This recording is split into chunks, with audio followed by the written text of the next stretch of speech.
morning, everyone. Today, we are just trying to discuss about the installation of your grid-connected PV systems. That is the reference textbook. What we are referring is the Grid-Connected Solar Electric Systems book by your Jeff Stapleton and the Susan Neal, according to our VTO syllabus from the module number 4. Okay, so the basic things, what are the basic things before we start with your installation? What are the things we are the guidelines which we have to follow for installing your PV system? And the first thing is, of course, we have to follow the standards, the regulations with respect to our region, and we have to follow the procedures or the norms whatever has been clearly told by our specific authorities, that is the authorities with respect to our the suppliers. The suppliers in our Karnataka is the KEB suppliers. Okay, we have to take a permission and we have to strictly follow the rules and regulations of that particular KEB. For that, before installations, we have to follow those guidelines. Okay, then what are the things, that is the best first thing, what are the first thing we are going to start with the installation? The basic installation thing or the important thing is your arrays itself, that is your solar modules which we are trying to set up in a form of an array. So this array, of course, before installation we have to make sure that what is the available area that is available without any what shading, without any shadings. The first thing is, of course, we have to mark the available area. That is, if you are planning to install your solar panels, the first thing is we have to mark the region, the boundaries of the area has to be marked. That is where we are trying to set up, and what are the different types of mounting systems which we people are installing. All those things, as the marking has to be done before we trying to set up our installation plan, that is your solar modules. And of course there are different types of attachment modules, the hardware things which we people will be using for mounting your solar systems, and the choice of that particular mounting systems will depend upon the application part. Okay, so whether it is a roof type of your solar, or whether it is a uh, whether it is a roof type of your solar systems, or whether it is a solar systems where we are trying to place it on a land. Okay, so based on those things we have to select the mounting systems, that is the hardware systems which is necessary for your mounting. If you just look into the basic installation, that is the figure, or what we can call it as the block diagram in generally, we can see what are the basic components which we people will be using for installing your solar panels. The basic components what we are trying to use here in the installation of your solar panels, that is are your PV arrays itself, the PV frames, the required frames, the combiner boxes, the combine after the combiner boxes, of course, for connecting all those things we need a cabling, and the cabling, it may be a DC cabling, or it may be your AC cabling, and depending upon the what type of metering system, whether we are using, whether it is an grid connected systems, or it may be a net metering type of systems. Depending upon those things, I have to decide the meters, whether I need an import export meter, or whether I need a grid interactive systems. Okay, so depending upon the type of your metering, the meters or the components also will vary.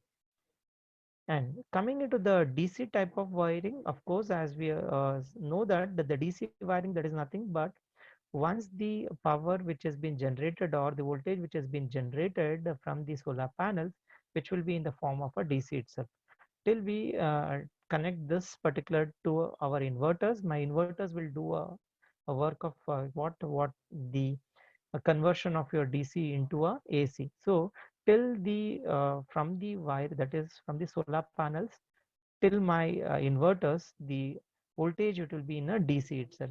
To handle that particular DC voltage, that is we need to connect, that is the DC wiring is necessary. And for the DC wirings, of course, there are different types of wirings. There are different types of wiring which we people may be using it. That is a sealed junction box will be available. That is the nowadays we people will be using a plug and receptacle connectors. at the end of your each of the length of your PV modules also. Okay, so nowadays we people will be using these type of connectors, which is really good in protecting with respect to the so many different parameters. Okay, yes, in the DC wiring, of course, that is starting from the module, from the string of the modules, we have to connect this particular wiring, and this wiring is being connected in such a way that that is it should those wires will be tapped from the each and every array or a string, and it will be connected to your combiner boxes. Okay, and in the combiner boxes, of course, we'll be having some precautionary measurements. Nothing like your fuses and all those things will be installed in the combiner boxes. Then, of course, the cabling routes and the required length also has to be decided before itself, before just connecting your the connecting your what we call it as the cables. Okay, so we have to make sure that what is the cable length is required, and what is the route we have to follow for making the connections, and what type of cabling we have to use. Everything has to be decided before we just start up with your installation part. And of course, for designing or setting up your cabling routes, I have to know what type of whether I'm trying to go for a conduit type of your wiring or whether it is open type of your wiring. Okay, all those things has to be decided. And of course, why it has to be decided, because this is the one of the important parameter because of which we may end up with what the losses in the generation of your power. For this, means to avoid the losses in the generation of power, we people will be using different types of cabling, that and we people will be going for your copper conductors instead of your aluminum type of your conductors. And of course, this cable has to be properly insulated from your surrounding environment, because all those wires will be exposed to your weather conditions. It may be your temperature, it may be your air, wind, and all those things. Not only with respect to the temperature, the wind, of course, with your raining, if it is in a rainy season, or where we are trying to place, if it is a completely raining season, we have to protect all those things from your all these parameters. Okay, so for protecting all those parameters, there are different types of cabling which is available in the market nowadays, and which has been that is the national electrical codes or the standards will be there, uh, depending upon the not only the sizes and depending upon the colors of the insulations also. Because and we will be using, that is we'll be trying easily, it can be identified with the polarities also, whether it is a positive polarity or with a negative polarity. Okay, so depending upon the polarities, and there is a one of the example which has been shown here, that is where the wiring which has been made loose, which has not been supported properly, that is a mechanical support is not there for this particular panel. The from the panel, the wire which is left loosened. Okay, so before going into the, once we select the cable, that is this cable sizing has to be selected. And of course, the cable sizing is nothing but cable should have a proper current carrying capacity. As I told you, that is we'll be going for your conductor, that is the copper conductor wires instead of your aluminum conductor wires. And as we are using your copper conductor wires, we have to specifically go for your sizing of the wires also. As I told you, that is the sizing of the wires, because if you go for a wrong type of your sizing of the wires, we may end up in losing of the power. Okay, so the proper sizing of the wires has to be decided before going into the installation part. And we are just shown one of a simple example for selecting the proper wiring or proper cabling. That is the length, the first thing, the parameters, what are the required parameters for generally calculating your what is the voltage drop. Means if you are going for a different types of cabling, the voltage drops will be more. So we have to identify what will be the voltage drop if I'm using this particular cable. And as we will be knowing already, what will be the length of the cabling and all those things. Yes, here we have taken a simple example of the length of the cabling route is of 15 meters and the cross-sectional area of the cable is 2.5 mm square. And the resistivity, as I told you, resistivity of the copper, which is standard, which is 0.0183 ohms millimeter square per meter. Okay, and the current to be calculated or the current to be carried from that particular wire is a 5 amperes. And the voltage drop, that is the voltage drop is being calculated as we are using, that is there are two different wires will be there, one from the potential of positive and one from the negative potential, that is two wires, so the two length will be taken, so it is 2 into I into R, that is the 2 into I into R, that is 2 into current, which is the current to be carried into the resistivity of the copper. From that we will be getting the voltage drop. The voltage drop is 1.098 volt. Okay, and for this particular case, if the voltage at the maximum power is 155 volt, that is the voltage at which is can be generated for a maximum power, if it is 155 volt, then the percentage of drop is being calculated. How it has been calculated? The percent drop voltage is equal to the voltage drop, that is 1.098 volts, divided by the maximum power, that is that is the voltage, that is 155, into 100, that is 71%. So there will be a losses of 71% will be, which has to be considered for in that is the for the cabling itself. So if you just take an example of for a 10 kilowatt peak station, the output will reduce to 0.071%, that is 0.71% losses will be there with respect to the this particular type of your cabling. Yes, for a 10 kilowatt station output, that is a 0.71% of the voltage drop which has to be considered, and that particular voltage drop will be with respect to the cabling itself. Okay, this is how we people will try to calculate the voltage drop. And coming to the American wire gauge, that is suitably which is been given, that is a standard table is there with respect to the American wire gauge, which in terms of your size in mm square. This is a sample of it which we are showing here.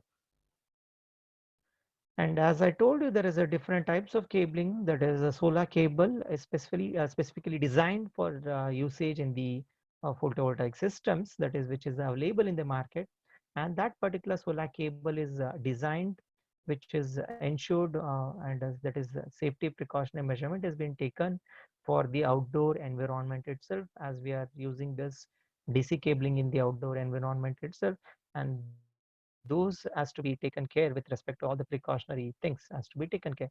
For that, it is providing a high resistance, of course your solar cable, which will be providing, of course it will be providing a high resistance to UV rays, and it will be having a double insulation. Double insulation is nothing but your double sheathing is provided. And not only that, it will be means rated for using in the wet conditions also. And there are so many other parameters which has been considered, the parameters like your output voltage, current, in accordance with the local electrical standards, the parameters also will be considered. And of course this is completely flexible for usage, and it will be easier for installation also. And not only that, and when it has been exposed, of course it will, those wires will be exposed in the temperature, higher temperature and all those things. So all those precautionary, that is uh, to withstand this temperature, and of course to withstand with the wind, and this cable will be having that particular mechanical strength also.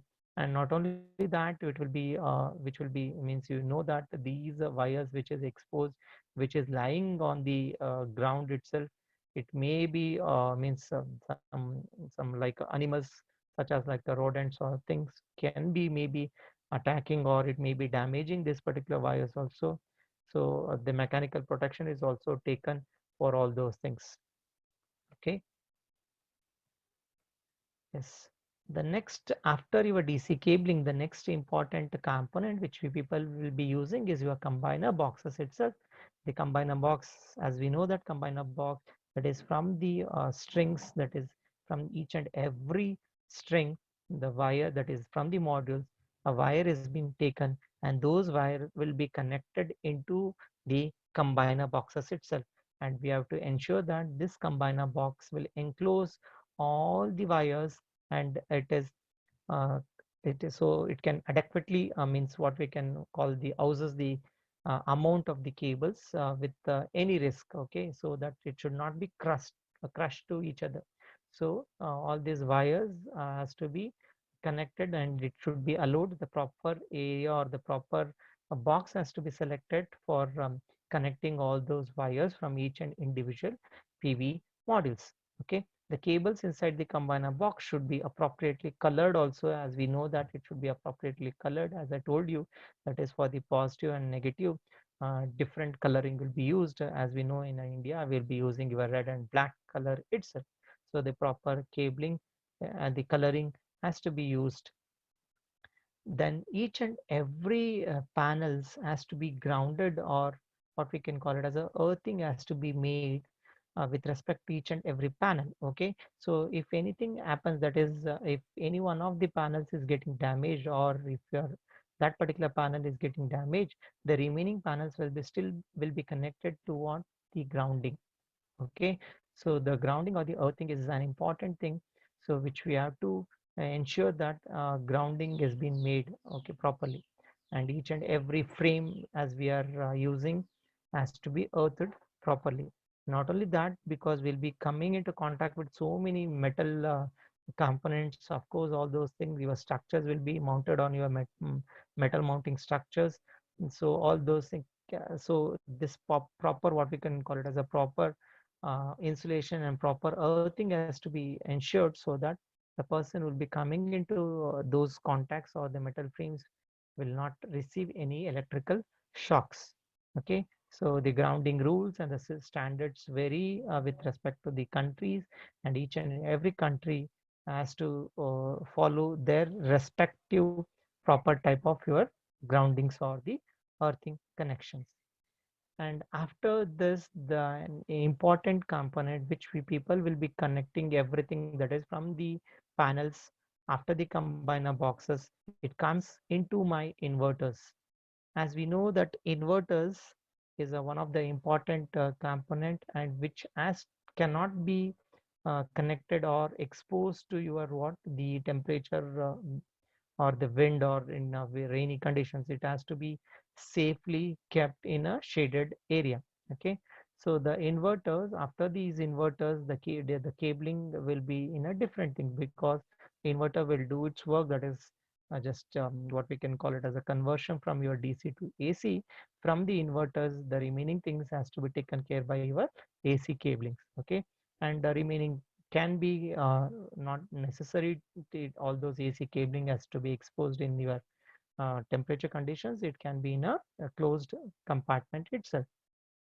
So the main important thing is your inverter should be located in a shady and a sheltered and well ventilated area. Not only in a well ventilated area, it should be easily accessible. I cannot place my inverters on a top of your, what we can call it as a roof or something, so that every time if there is any problem, I cannot take a ladder and all those things to check my monitoring systems, all those things. So it has to be well spaced in a place where it can be easily accessible. They should not be exposed to temperature outside the range specified by the manufacturer. And of course, the manufacturer, that is nothing but in our data sheets, which is being provided by the manufacturer, which has to be protected by your overcurrent protection. And the disconnection switches should be installed in the close proximity. That is, the connecting switches, the isolators, all the your parameter, the switches has to be connected next to the inverter, so that if anything happens, or any damage, or any servicing has to be done, which can be done easily.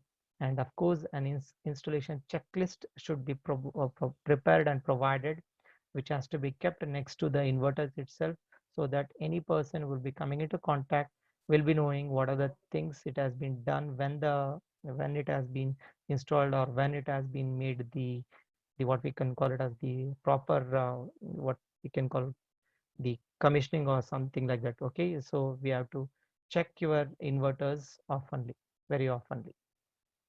Yes. What is the next important? Here we have shown a simple example of the example of an installation checklist which has been provided as an example, common example. You can see starting from the module, that is what type of module, what type of mounting structure, the hardware for connecting module, okay, hardware for connecting your mounting structure to the roof, and the hardware for ensuring roof, everything, each and every, what type of wiring, that is conduit wiring, cable between the modules, the combiner box details, the hardware for fastenings, all those details will be as to be given in the checklist. So there is a, you can see the in continuation with that, that is the DC array connected between your solar array or the inverter details, cable from your disconnector to inverter, and whether it is a conduit type of wiring, okay, whether fastening has been made for your cable or a conduit, the model of the inverter. Okay, so there are so many the what the parameters which we have to take care, and those things has to be installation checklist has to be provided next to my inverters itself. Okay, yeah. Interconnection with the utility grid. The next thing is, once we are done with the inverter, that is from the inverter, it will be taken care, it has been connected to the utility grid or the interconnection with the utility grid. And of course, utility grid depends upon the two parameters, whether it is a net type of metering or whether it is a gross type of your metering. Depending upon the type of the metering, my interconnection with the utility grid will vary.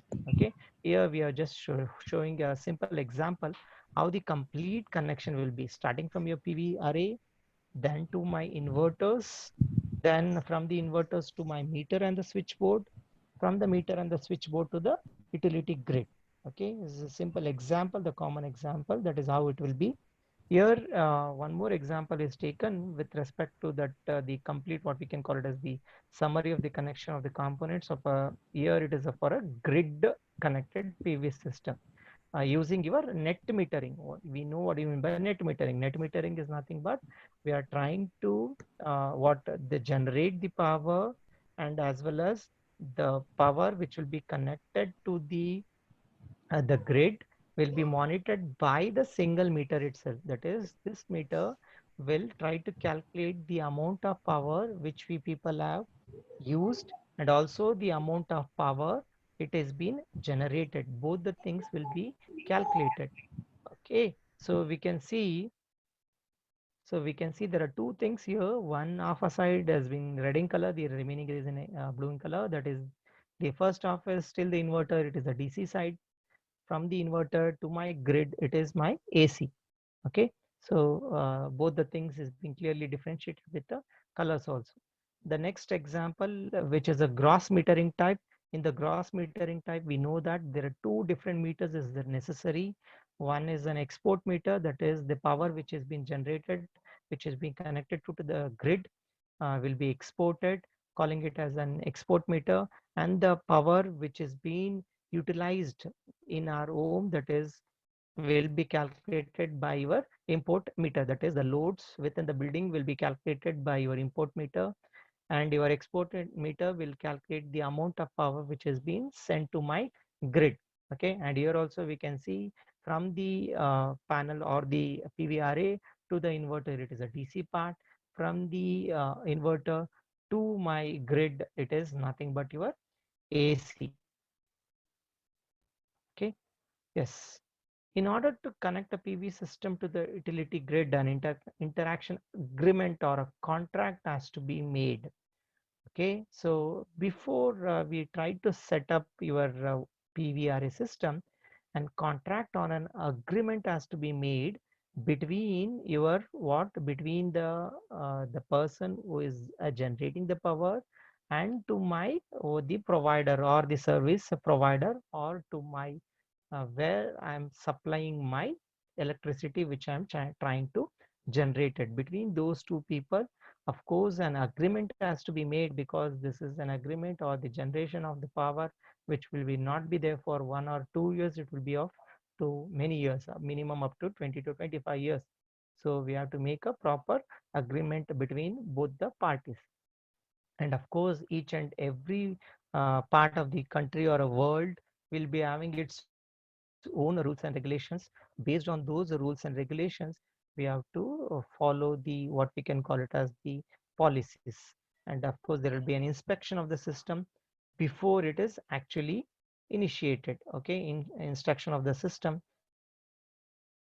is there will be inspection of the system before try to set up your installation. Yes. And what are the required information for installation? What are the required information is necessary before we start to installation has to be done. The basic and the important thing for your installation when it comes to the electrical thing is your electrical diagram. That is the complete what we can call it as a simplified diagram showing starting from the PVRA configuration up to what up to the utility disconnecting means, that is from the inverter, each and everything, that is starting from the panel up to the grid, and complete electrical diagram has to be there. The design part has to be there, which has to be ready, kept ready before we start our installation. The second one is the site plan, that is starting from the what is the type of your site.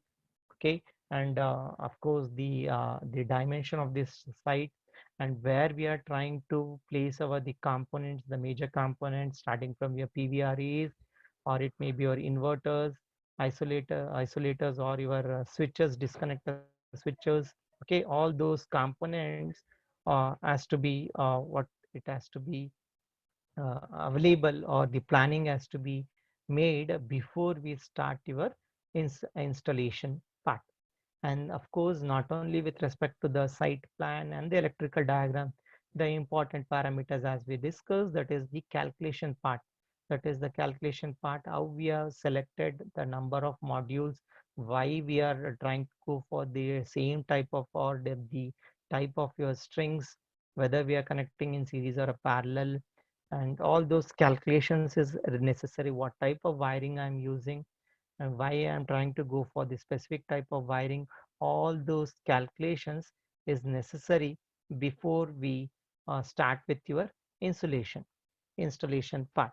And the data sheet provided by the each and every component manufacturer. The data sheets has to be provided by each and every manufacturer, that is starting from your panels, or it may be your connectors, or it may be your fuses, or it may be your isolators, it may be your connector boxes, or it may be your inverters, all your devices starting from your arrays to the end part till the grid, the components, whatever the components we people are using, all those components, a data sheet has to be provided.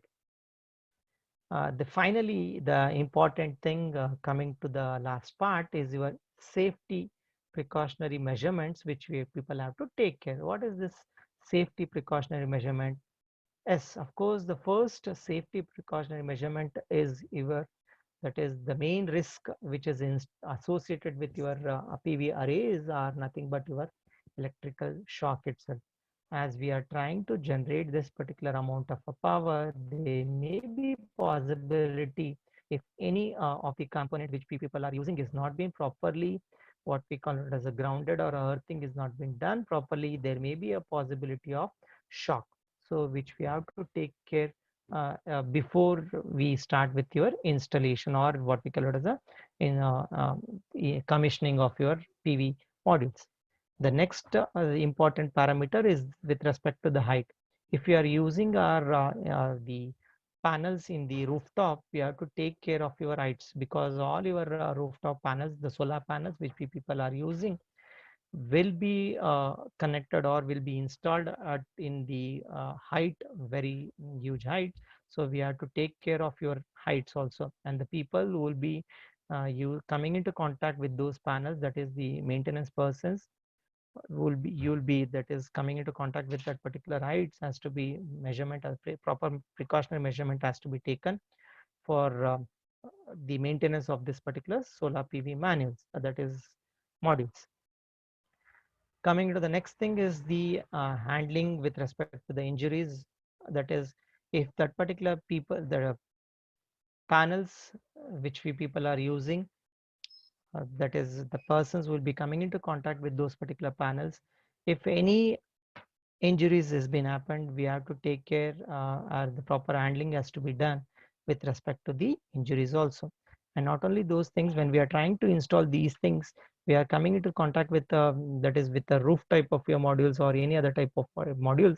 There may be possibility of the mechanical components which may be falling from their particular heights.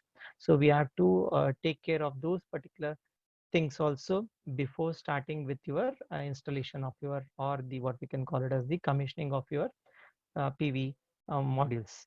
And of course, with respect to the environments, as the important parameter here, that is one of the environment we have to take care, because these particular panels will be using, whether it is an outdoor panels which will be using on a very huge land areas or on the type rooftop of your buildings. And we have to take care about your environments also, which will not be disturbing the neighbors, or it may be not be disturbing your natural habitats also. So all those things, precautionary safety measurements has to be taken care before installing your solar PV modules. And there are so many risk assessment has to be made, and this risk assessment has to be taken care before, that is in the site itself, before we start with the commissioning or installation of your what we call it as a modules, that is the PV arrays. Okay, and these risk has to be identified before installing your PV modules. And this risk, it can be depending upon the likelihood, it can be called as a low, medium, or it may be as a high or an extreme type of your risk also. And for these risk, we have to take a proper measures. And these measures at we need, first it has to be identified, and this particular identified problem has to be taken care, so that these risk, or what we can call it as the risk control measure, needs to be identified, and it has to be implemented before we start with your installation of your solar PV modules.